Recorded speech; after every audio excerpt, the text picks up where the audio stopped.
Everyone, we are live with Tanya Jarrett. Tanya is our nutritional therapy practitioner. And when I actually wanted to meet with you today to ask you some questions. And really, we're talking about preparing for a diet change or lifestyle. But first off, I want to ask you, what the heck is a nutritional therapy practitioner? Because there's so many different types of nutrition coach, health coach, dietitian. What is actually that title?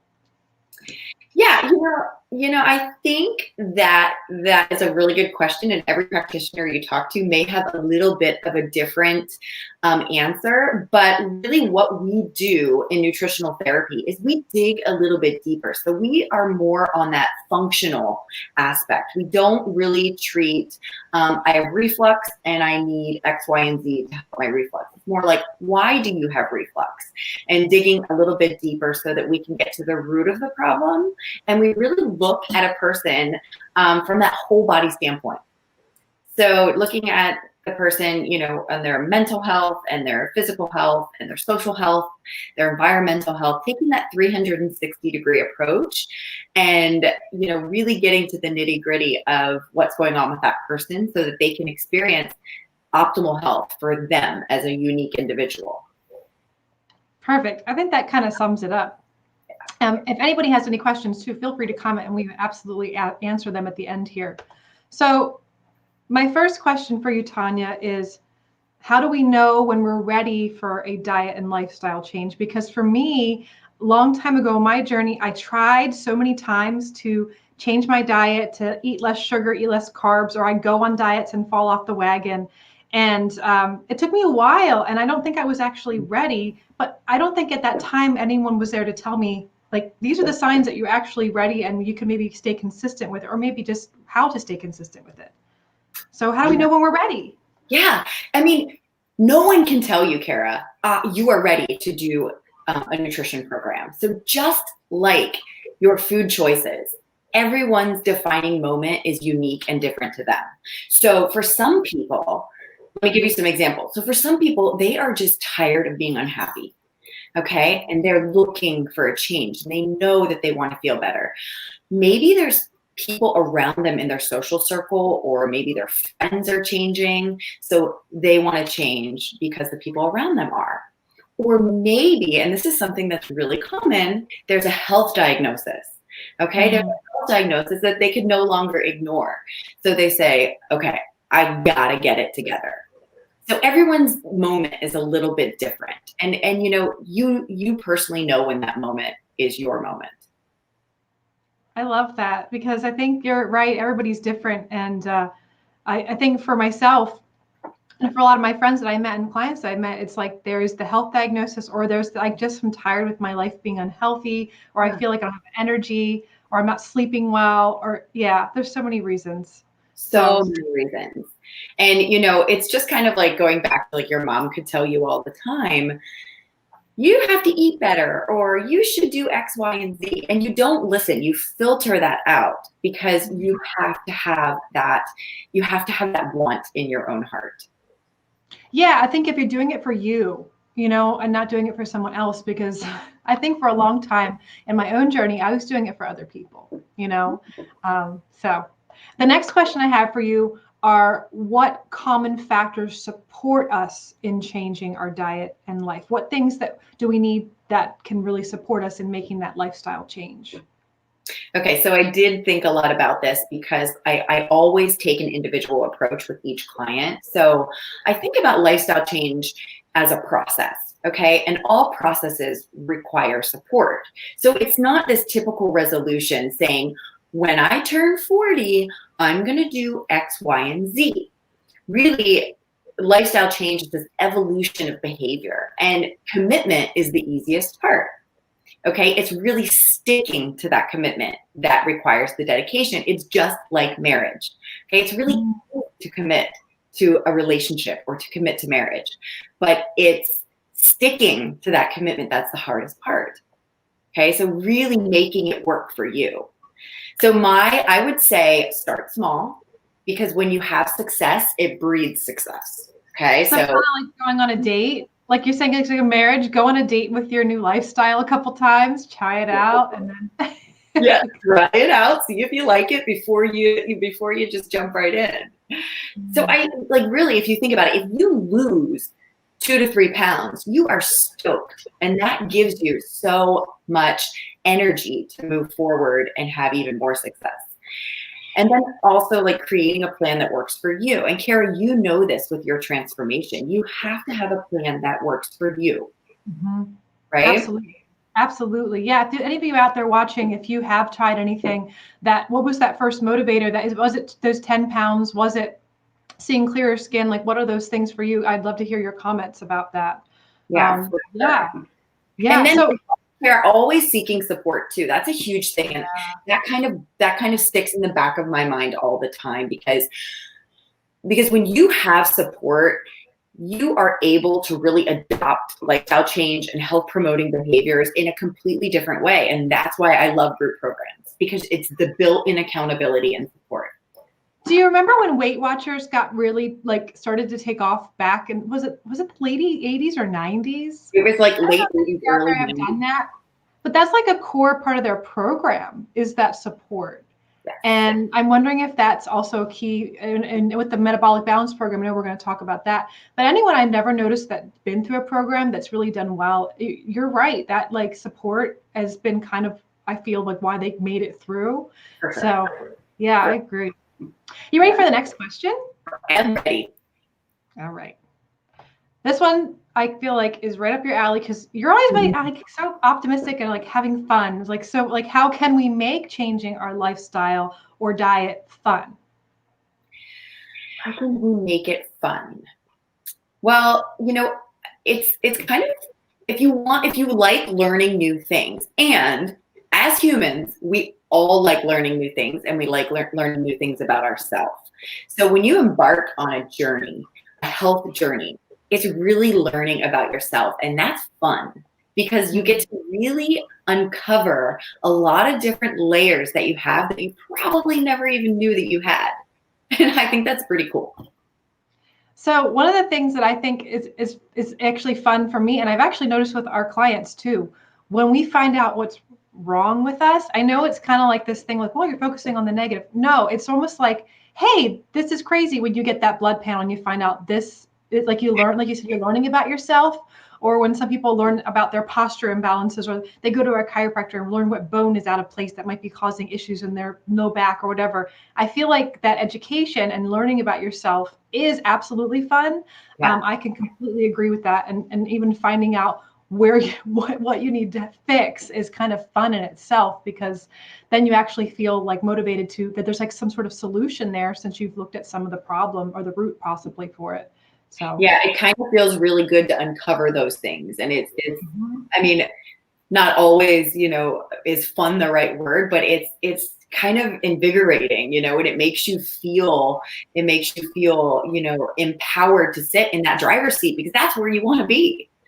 Well, I think for me on my journey, I found that it's really fun because like the support piece of finding friends and people that really like to do new things, like, hey, let's go and try like this new kombucha tea bar down this, in Philadelphia or in Baltimore. There's lots of different places to try health food. And if like for me, that was like fun because I'm kind of a foodie, like let's go out and eat, but let's find like this really good place to eat.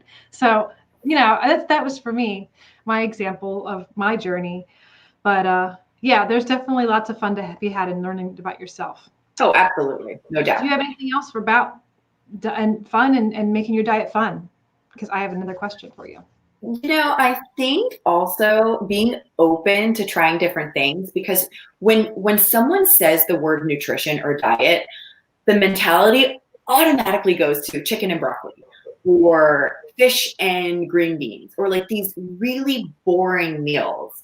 So if you want to make eating fun, especially if you're a foodie, right, Kara? Like you have to use herbs and spices and try different recipes and really open up your box of tricks, or have somebody teach you that, which I strive to do with all my clients. How do you make food palatable for you and try new things and have fun with it instead of feeling boring all the time? I think you're completely right, because I feel like when I changed my diet, Tanya, I was going gluten-free and sugar-free. And like, so when I would show up at family gatherings with something like a dish for gluten-free, dairy-free, it was almost like a challenge for me to, fun for me to find something and experiment with like something that, trying and being open-minded that was new, that I'm like, that was really good. And then have my family try it and they're like, wow, that was really good. And a lot of times I'd try not to tell them because they get this like thing in their head, like, oh, it's gluten-free and sugar-free. I don't even want to try it. So yeah. Like really just getting out of that whole, your perception is incredibly powerful. So getting out of that and saying, hey, you know what, I'm going to try new things. And maybe I didn't like cauliflower in the past, but your taste buds change as as your hormones change and as you age, and your sweetness acuity changes. So like, be open and curious to trying new things. Yeah, I'd ask for you guys watching to comment as well, like what things have you actually as an adult now like to eat, and now things that maybe you don't like to eat anymore? Because I know for myself, I never liked mushrooms, but I love mushrooms now. So what Tanya said, anything you want to comment, anything that you're like, I like this now, I've tried this and my taste and interest have changed. Next question, Tanya. This one's, I think, is really important because, again, I didn't have someone like you when I was starting my health journey that does blood panels. So tell me about your blood panels and how they're important for someone who's starting on it or even progressing on their nutritional journey or their lifestyle journey. For anybody that knows me, so if there's anybody watching out there that knows me, they know how incredibly passionate I am about, doing blood work, because it's that perfect snapshot of your current health.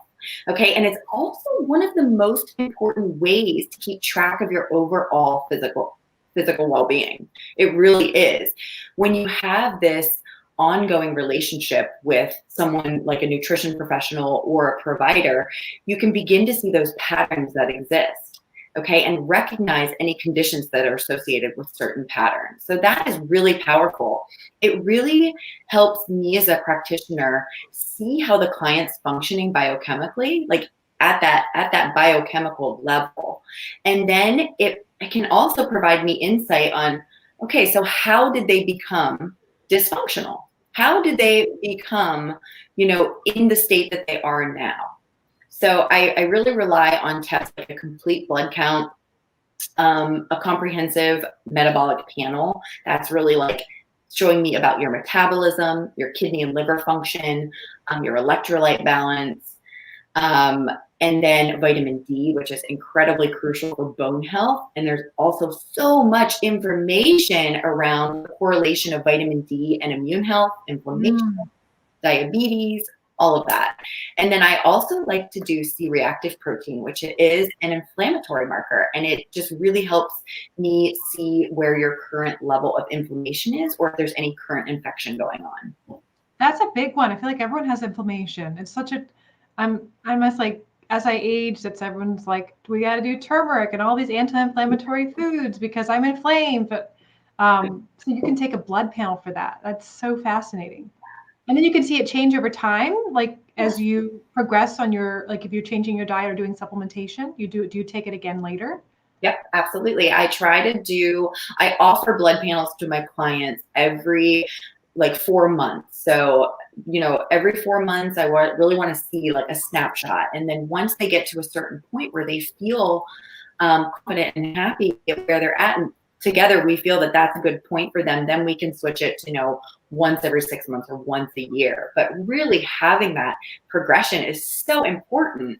And, if you're willing to partner with somebody in that way, that's some power right there.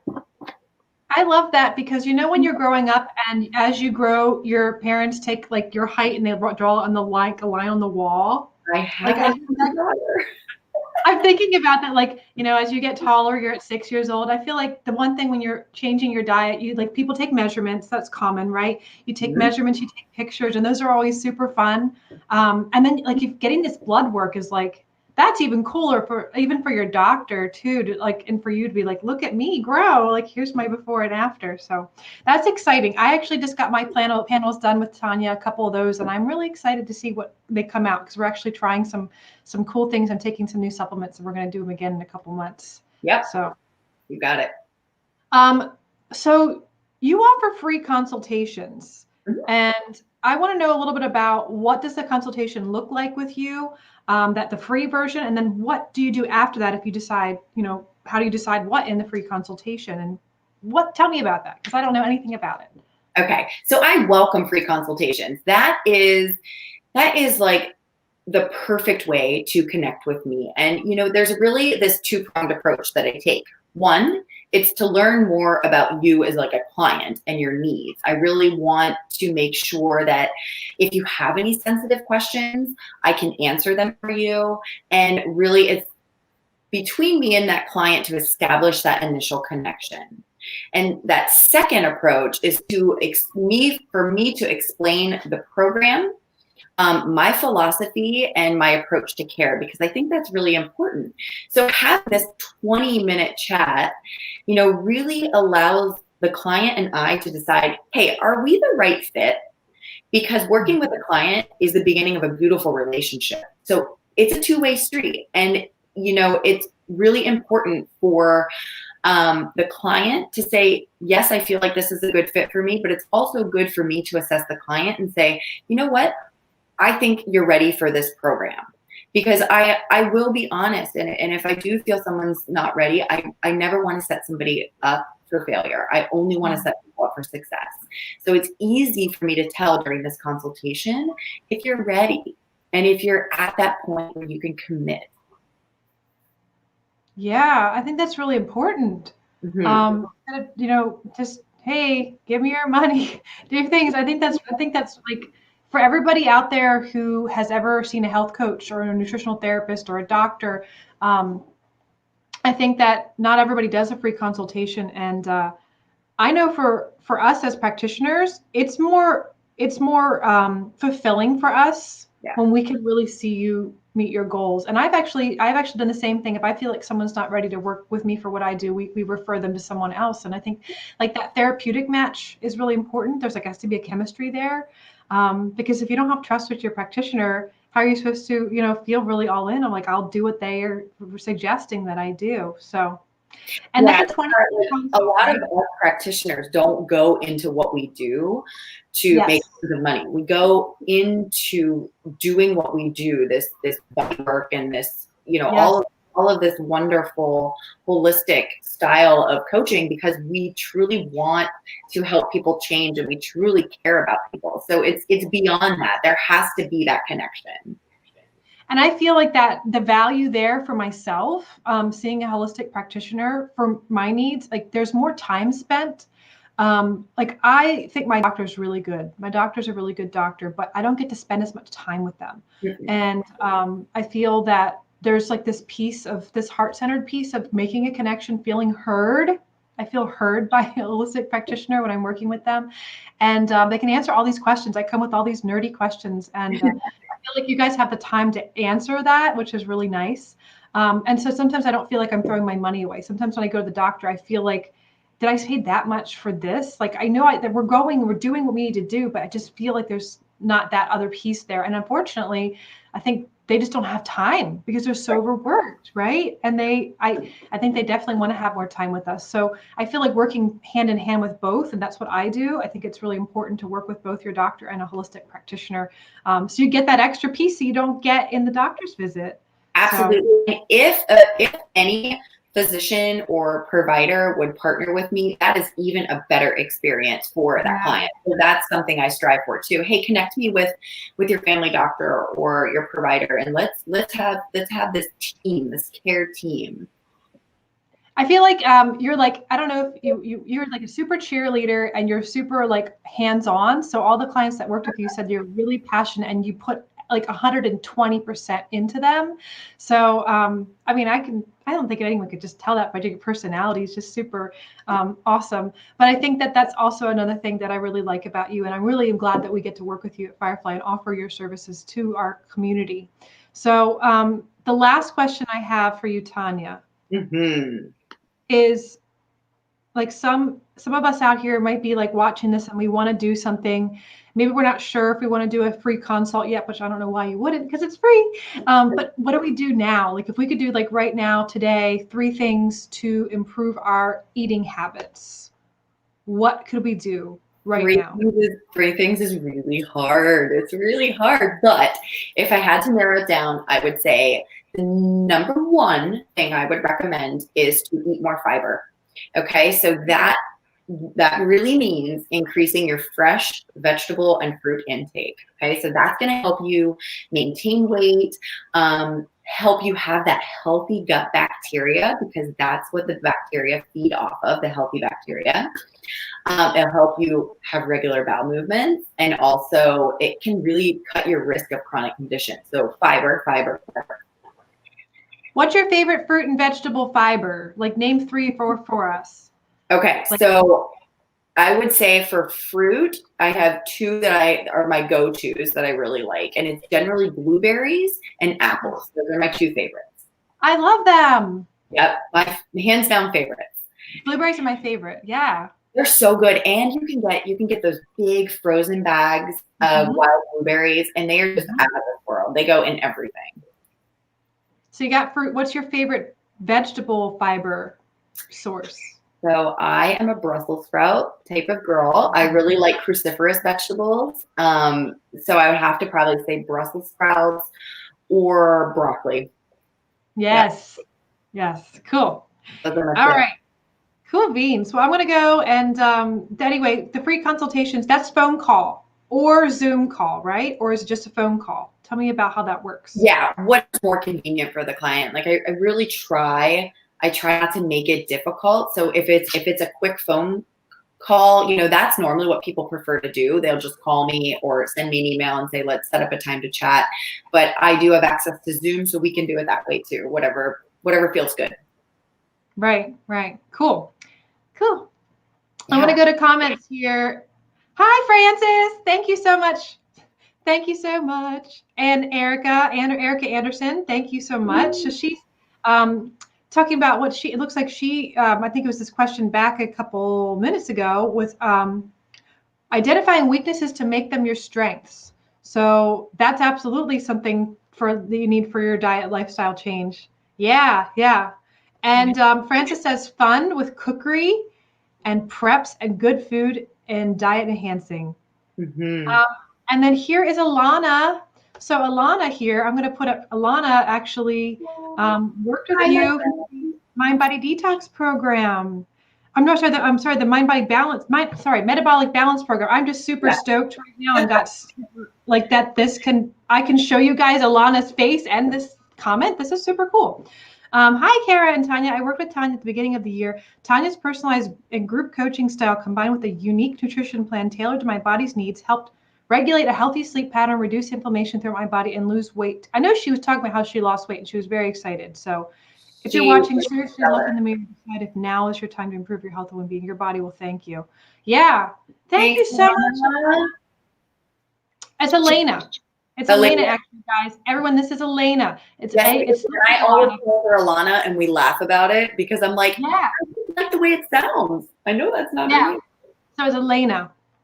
So Francis was sharing that looks like other snacks and edibles and liquids are things he likes. And then Wendy wanted to ask us how she contacts for a consultation. Here it is, Wendy. Right here's the phone number. You can give us a call. If you call right now, I won't be at the phone, but you can leave a message. And Elena says she likes apples and blueberries too. They're her favorite. We have one question here from Betsy. Betsy wants to ask, how do you stop eating sugar? So I'm not sure if you have.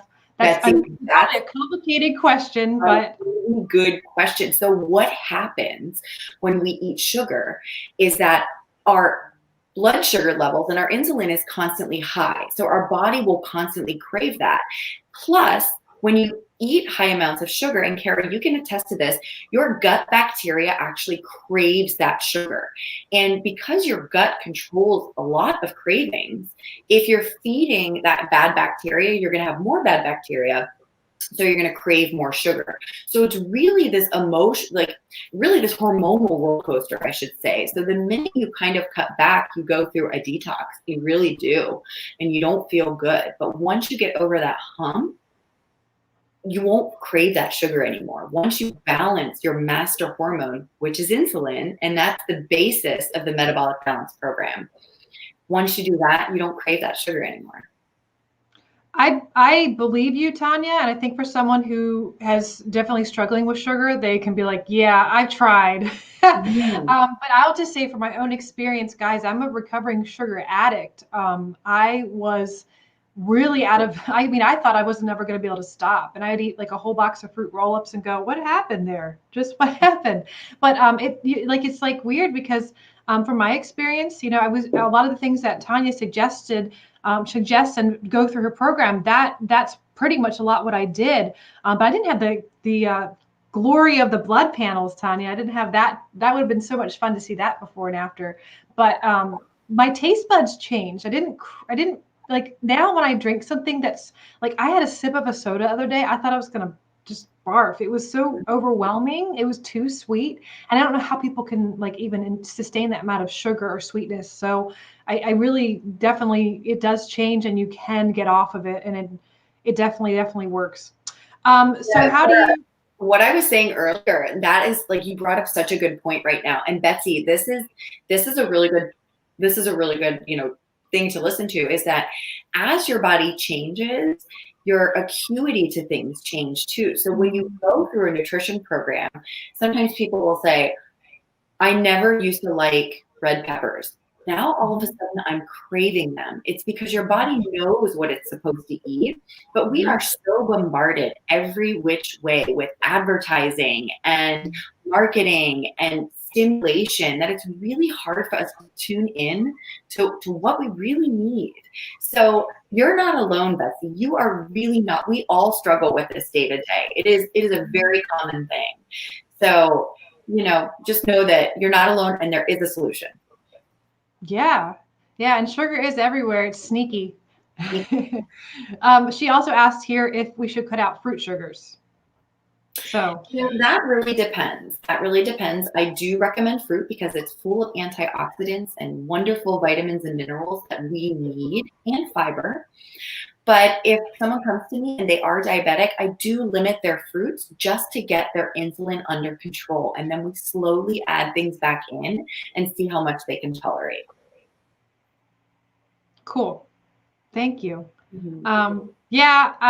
Yep. I'm going to put this up. Betsy, I'm going to put this comment up to show everybody because I agree. I do love salad, but I also love cake. You would not be human if you didn't love cake. Yes. So actually, I'll just give a little personal example from no longer having sugar in my life here. I'll put that question up. Should we cut out sugars? So I'm gluten-free and sugar-free, and we'd still eat very healthy around my home. And my son's birthday was over the weekend. We said, what do you do for a 13-year-old who wants to have a birthday cake? I made a really great gluten-free, sugar-free he loved it. His friend was over and he's like, this is amazing. It was like a apple spice cake. It was so good. So we got to have our salad and our cake too. You know it. There's ways to get around it. It's really just about finding them and, maybe recipe sharing for sure. Yeah, absolutely. Thank you so much, Tanya, for coming on. Again, everybody, if you do want to have a consultation with Tanya, it is free. Give us a call to book that, and you just book a 20-minute either phone call, or you can do a video chat with her to see if working with the Metabolic Balance Program is right for you. I want to just briefly talk about that program and when it's starting. We're going to start actually next year too, if it's too soon for you, but it's coming up. So briefly tell us about it. Tell us about this awesome program. So if you are interested, we're going to have ongoing programs, but the next program is starting in October. The blood work needs to be done by the end of September, just so I have everything ready. There are 4 sessions. I encourage you to go to the Firefly website to see all of the details under the nutrition section. But I think if you have questions about the program, this will be done in a group format, but there's also space for individual sessions. So if you don't feel comfortable being in a group setting, you can also book the Metabolic Balance Program as an individual. But like I said, if you have questions, the best thing to do is have a consultation. It really is a game changer. It will really help you figure out if this is the right fit for you. Yeah. Yeah. Thank you so much. Well, everybody, and Tanya especially, thank you so much for watching. If you have any further questions, give us a call, and we'll talk to you soon. Bye. See ya.